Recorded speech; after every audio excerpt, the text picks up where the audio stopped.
Welcome to SV maths. आज के video में प्रॉफिट लॉस के कुछ सवाल हैं। देखते हैं। पहला सवाल कह रहा है, एक व्यापारी अंकित मूल्य पर 12% की छूट देता है। वह अपनी वस्तुओं का क्रय मूल्य से कितने प्रतिशत अधिक पर अंकित करे ताकि उसे 10% का लाभ हो।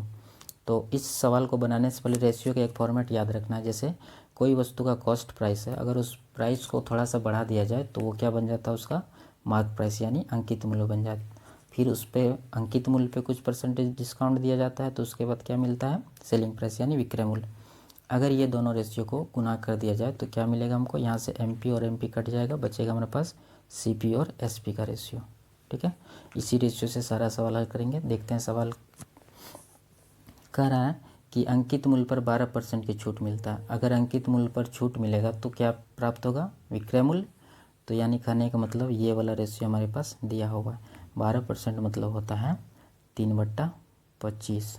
ठीक है, और आगे कह रहा है कि वह अपने वस्तुओं का क्रय मूल्य से कितने प्रतिशत अधिक अंकित करे। क्रय मूल्य और अंकित मूल्य का रेशियो पूछ रहा है, यानी कि पहला वाला रेशियो पूछ रहा है।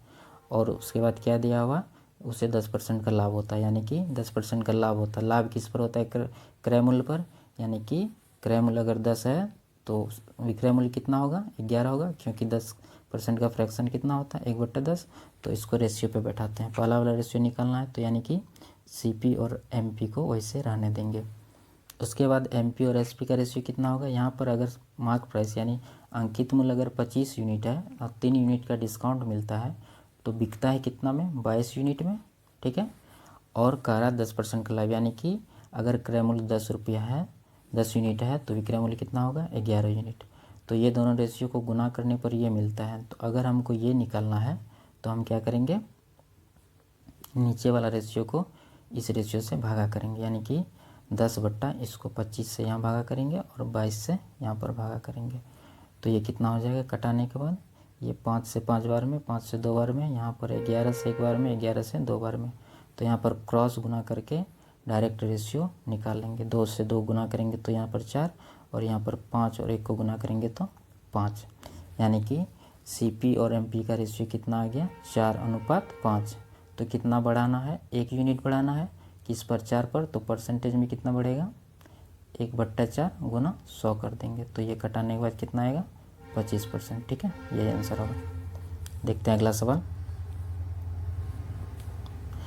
कह रहा है, एक व्यापारी अपने माल पर अंकित मूल्य पर 15% का बट्टा देता है। वह अपने माल पर लागत मूल्य से कितना अधिक मूल्य अंकित करे ताकि उसे 19% का लाभ हो।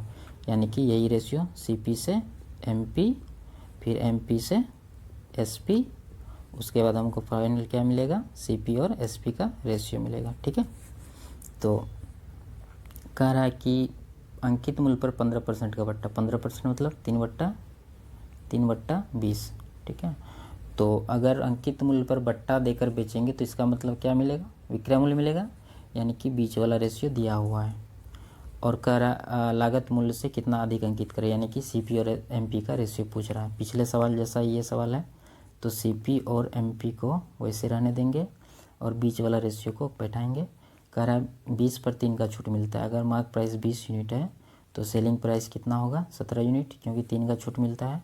और फाइनल हमको क्या मिलेगा, सीपी और एसपी का रेशियो, यानी 19% का लाभ हुआ था। इसका मतलब सीपी अगर 100 यूनिट है तो 19 का लाभ लेके कितना में बेचा है, 119 में।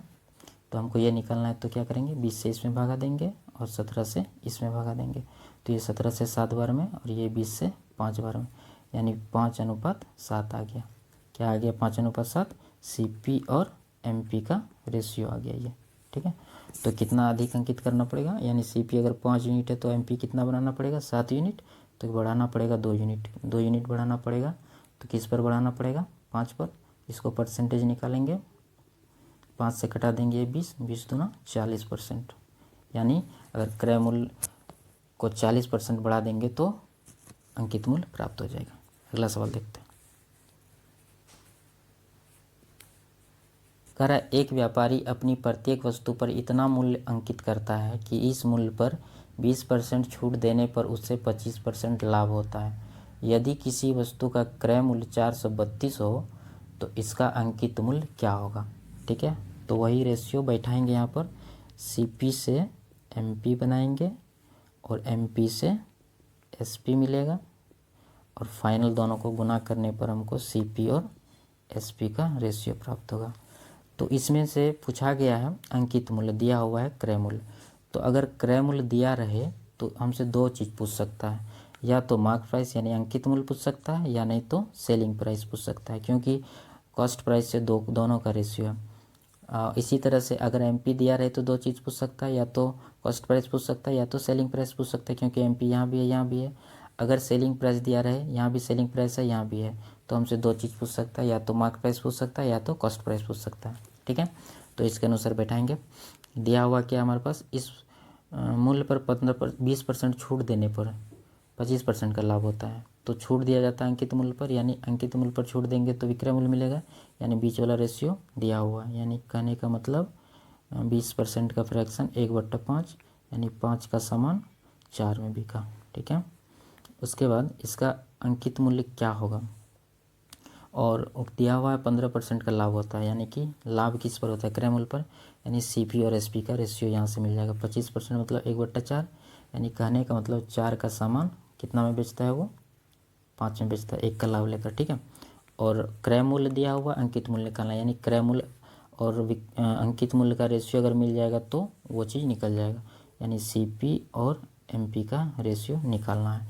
तो उसी तरह से यहाँ पर 5 से भागा दे देंगे, ये 4 से यहाँ पर भागा दे देंगे, और इसको डायरेक्ट निकालेंगे क्रॉस गुना करके, 4 चौके 16:25। तो ये क्या आ गया, ये आ गया हमारा CP और MP का रेशियो आ गया। और दिया हुआ क्या हमारे पास, क्रय मूल्य 432 है तो अंकित मूल्य मांग रहा है, यानी क्रय मूल्य यहाँ पर कितना यूनिट है, 16 यूनिट। तो 16 यूनिट का वैल्यू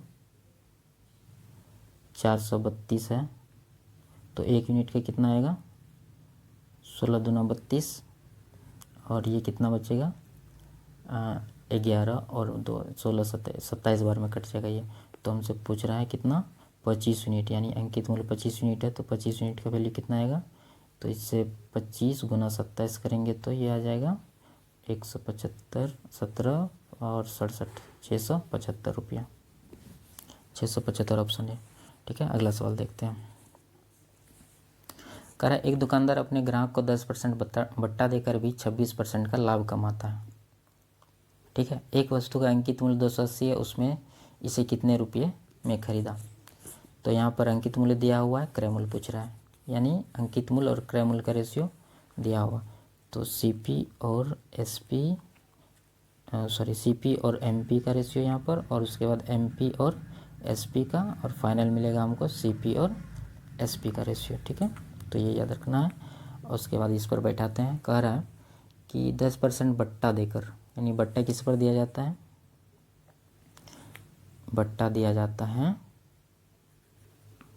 मार्क प्राइस पर, है ना। 10% का मतलब 1/10, यानी मार्क प्राइस अगर 10 यूनिट है, 1 का छूट देगा तो वो बिकेगा कितना यूनिट में, 9 यूनिट में, और उसे 26% का लाभ होता है, यानी कि अगर CP 100 यूनिट है तो 126 यूनिट उसका SP हो जाएगा। तो यहाँ पर CP और MP का रेशियो निकालेंगे, ये 10 से यहाँ पर भागा करेंगे और ये 9 से यहाँ पर, तो ये कितना आ जाएगा, 0 0 कटेगा, ये 9 से कट जाएगा, ये 14 बार में, यानी इसका क्या रेशियो आएगा CP और MP का, यह आएगा 10:14, यानी इसको और रहने देते हैं। कह रहा है कि अंकित मूल्य 280 रुपया है तो इसे कितने रुपये में खरीदे, यानी अगर 14 यूनिट का वैल्यू 280 है तो 1 यूनिट का कितना आएगा, 20 रुपये। तो हमसे पूछ रहा है क्रय मूल्य, यानी 10 यूनिट का। ठीक है, तो 10 यूनिट का कितना हो जाएगा, 10 गुना 20 करेंगे तो 200 रुपये, तो ये 200 रुपये आंसर हो जाएगा, ऑप्शन बी। अगला सवाल देखते हैं। कह रहा है एक वस्तु के अंकित मूल्य पर 15% बट्टा देने के बाद 20% का लाभ होता है। यदि वस्तु का क्रय मूल्य 153 रुपये है तो अंकित मूल्य क्या होगा, यानी क्रय और अंकित का रेशियो मिल जाएगा तो बात बन जाएगा। तो यहाँ पर क्रय मूल्य यानी CP और MP, उसके बाद MP और SP का रेशियो देंगे, यानी बट्टा कितना दिया, 15% मतलब 3/20, यानी 20 का सामान कितना में बिका है, 3 छूट देने के बाद 17 में बिका है, और लाभ कितना हुआ 20%, 20% मतलब 1/5, यानी कहने का मतलब अगर CP 5 यूनिट है तो 1 लाभ लेकर उसे 6 यूनिट में बेच दिया। तो यहाँ से CP और MP का रेशियो निकाल लेंगे। ये 20 से यहाँ पर भाग करेंगे और ये 17 से यहाँ पर करेंगे 17, ठीक है। तो ये कितना आएगा, क्रॉस गुना करने के बाद 17 गुना 5 करेंगे 85, और यहाँ पर 20 से 6 में गुना करेंगे तो 120। इसको कटा के छोटा करते हैं, 5 से 17, 5 से 24। तो अब ये CP है और ये MP है। हमारे पास दिया हुआ है क्रय मूल्य 153 रुपये हो, यानी कि अगर 17 यूनिट का वैल्यू, CP 17 यूनिट है ना, तो 17 यूनिट का वैल्यू 153 है, तो 1 यूनिट का कितना आ जाएगा 9। हमसे पूछ रहा अंकित मूल्य, अंकित मूल्य कितना है 24 यूनिट, तो 24 यूनिट का वैल्यू कितना आएगा 24 गुना 9 करेंगे तो ये आ जाएगा 216 रुपये, ठीक है, ऑप्शन सी।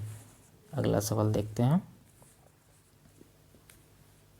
कह रहा है किसी निर्माता ने एक वस्तु का अंकित मूल्य 50 रुपये निर्धारित किया, उसे 20% का बट्टा देकर बेच दिया। यदि उसे 25% का लाभ हुआ तो उस वस्तु का क्रय मूल्य कितना है। तो अंकित मूल्य दिया हुआ है, हमसे पूछ रहा है क्रय मूल्य, यानी CP और MP का रेशियो निकालना है। तो CP और MP को वैसे रहने देंगे, उसके बाद 20% का बट्टा दिया है। 20% मतलब 1/5, यानी 5 का सामान पर 1 का छूट मिला तो बिका 4 में। उसके बाद 25% का लाभ हुआ, यानी 1/4, इसका मतलब यानी 4 के सामान पर 1 का लाभ हुआ तो बिका कितना में 5 में। तो यहाँ से CP और MP का रेशियो निकालेंगे, 5 से यहाँ भागा करेंगे और ये 4 से यहाँ पर भागा करेंगे, तो ये रेशियो कितना आ जाएगा 4 गुना 4, 5 गुना 5, 16:25। तो अंकित मूल्य 50 रुपये है ना, तो ये CP और MP का रेशियो यहाँ पर कितना है 16 और 25। तो यहाँ पर 50 रुपये अंकित मूल्य, यानी 25 यूनिट का वैल्यू 50 है, 50, तो 1 यूनिट का 2 रुपये। तो हमसे पूछ रहा है क्रय मूल्य, यानी 16 यूनिट, 16 यूनिट का कितना हो जाएगा 32 रुपये, ठीक है।